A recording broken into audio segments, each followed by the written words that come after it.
প্রধানমন্ত্রীর সরকারি বাসভবনে এনডিএর প্রায় ৪৫ জন নবনির্বাচিত প্রথমবার জয়ী হওয়া লোকসভা সাংসদদের সঙ্গে ব্রেকফাস্ট বৈঠকে নরেন্দ্র মোদী। আর এই বৈঠকের রাজনৈতিক তাৎপর্য বহুগুণ বাড়িয়ে দিয়েছে তৃণমূল কংগ্রেস ও শিবসেনা থেকে বেরিয়ে এনডিএ শিবিরের সঙ্গে যুক্ত হওয়া সাংসদদের উপস্থিতি। শুক্রবারই এনসিপিআই এর সাংসদদের ব্রেকফাস্টে আমন্ত্রণ জানিয়েছিলেন স্বয়ং প্রধানমন্ত্রী। আর এর মধ্যে অনেকেই সংসদের সমীকরণ খুঁজতে শুরু করেছেন, কারণ ১৬ই আগস্ট থেকে ১৮ই আগস্ট সংসদের বিশেষ অধিবেশন ডেকেছে কেন্দ্র। আর সেখানে আসন পুনর্বিন্যাস বিল পেশ করতে পারে সরকার পক্ষ। বিল পাশে ৩৬০ জনের সমর্থন দরকার। আর সেজন্যই বিরোধী সাংসদদের একাংশের মন পেতে চাইছে কি সরকার? কথা বলবো, রয়েছেন টেলিফোন লাইনে প্রতিনিধি রাজীব চক্রবর্তী। রাজীব, এই যে একটা প্রাতরাশের একটা বৈঠক হলো, একটা কথা হলো, সৌজন্যমূলক সাক্ষাৎ হলো, সেই জায়গা থেকে যে কথাটা অনেকেই মনে করছেন যে তাহলে কি সরকার মন পেতে চাইছেন বিরোধী সাংসদদের একাংশের বিল পাশের জন্য? কি কথা হলো এখানে? Hotel Management with AI. Join IIHM, International Institute of Hotel Management. দেখো, এনডিএ সাংসদদের সঙ্গে প্রধানমন্ত্রী নরেন্দ্র মোদীর এই যে প্রাতরাশ বৈঠক, সেক্ষেত্রে নতুন করে এই জল্পনার কোনো অবকাশ নেই যে সরকার মন পেতে চাইছে। তার কারণ এনডিএতে শরিক হওয়ার অর্থ তারা সরকারের পাশে থাকবে, সরকারকে সমর্থন করবে। কিন্তু এই বিল পাস ছাড়াও সংসদীয় রীতিনীতি, সংসদে সরকারের শরিক যারা, তাদের আচরণ কি হবে, তারা কিভাবে আরো ভালো পরিষেবা দেবেন মানুষকে, জনগণের কাছাকাছি আসবেন, কিভাবে দেশকে এগিয়ে নিয়ে যাওয়া যাবে এবং কার কোথায় সমস্যা রয়েছে, এবং সাংসদদের প্রধানমন্ত্রীর কাছাকাছি যাওয়ার একটা সুযোগ, প্রধানমন্ত্রীও সাংসদদের বক্তব্য শুনবার একটা সুযোগ। এই সংসদ অধিবেশন চলাকালীন প্রধানমন্ত্রী নরেন্দ্র মোদী প্রত্যেকবারই প্রত্যেকটি রাজ্যের সাংসদদের তিনি ডেকে পাঠান এবং তার বাড়িতে তিনি প্রাতরাশ বৈঠক করেন। দুদিন আগেই এই এনসিপিআই সাংসদরা তারা মুখ্যমন্ত্রীর সঙ্গে মধ্যাহ্নভোজ সেরেছেন, আজকে প্রধানমন্ত্রীর সঙ্গে তারা প্রাতরাশ সারবে।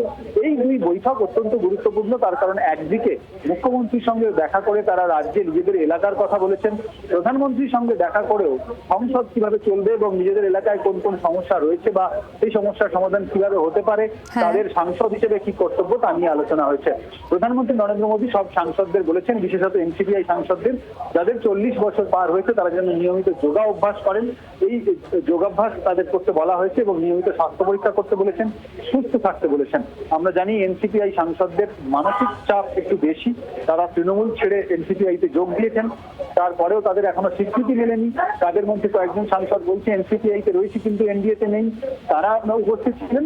সব মিলিয়ে যে পরিস্থিতি রয়েছে তাতে প্রধানমন্ত্রী নরেন্দ্র মোদীর এই পরামর্শ অনেকে মনে করছেন যথেষ্ট গুরুত্বপূর্ণ। আজকে প্রধানমন্ত্রী নরেন্দ্র মোদীর সঙ্গে দেখা করার পর অনেক সাংসদই বলছেন তারা নিজেদের এলাকার কথা বলতে পারবেন, তারা তুলতে পারবেন এবং কয়েকজন সাংসদ ইতিমধ্যেই রাজ্যের কয়েকটি বিষয় প্রধানমন্ত্রী। বেশ, বোঝা গেছে। ধন্যবাদ রাজীব তোমাকে। আমরা শুনে নেব সুদীপ বন্দ্যোপাধ্যায় কি বলেছেন বৈঠক শেষে এবং শতাব্দী রায় তাঁর কি বক্তব্য। উনি বারবারই বলেছেন যে একটা খুব উৎসাহব্যঞ্জক কথা বলেছেন, ৪০ বছর অতিক্রম করলেই all should take care of their health. কজন যোগা করে এর মধ্যে হাত তুলতে বলেছেন। সুতরাং he was in a very jovial mood. ভালোভাবে কথা বলেছেন এবং প্রত্যেকের সঙ্গে গল্প করেছেন চায়ের জায়গায় বসে, এবং প্রত্যেককে বলেছে যে আপনাদের কন্ট্রিবিউশন চাই এবং আপনারা আপনাদের যে উন্নয়নের কথা ভাবছেন কিভাবে করছেন, তাতে আমাদের সব এমপিরাই ছিল এবং নাড্ডাজি ছিল, নীতিন নবীনজি ছিল। খুব ভালো মিটিং। উনি বললেন যে আপনারা ভালো করে কাজ করুন, আমাদের মূল উদ্দেশ্যই হচ্ছে দেশকে আগে নিয়ে যাওয়া, দেশের জন্য কাজ করা। আমি অত্যন্ত সাধারণভাবে জীবনে বড় হয়েছি এবং সেইভাবেই জীবনে এগিয়ে যাচ্ছি। আমি চাইবো আমার যারা নতুন এমপিরা সবাই এসছেন তারা সবাই সেই পথেই চলবেন এবং দেশের দিকে তাকিয়ে দেশকে আরো আগিয়ে নিয়ে যাবেন। বাংলার আওয়াজ, বাঙালির আবেগ, জি ২৪ ঘন্টা।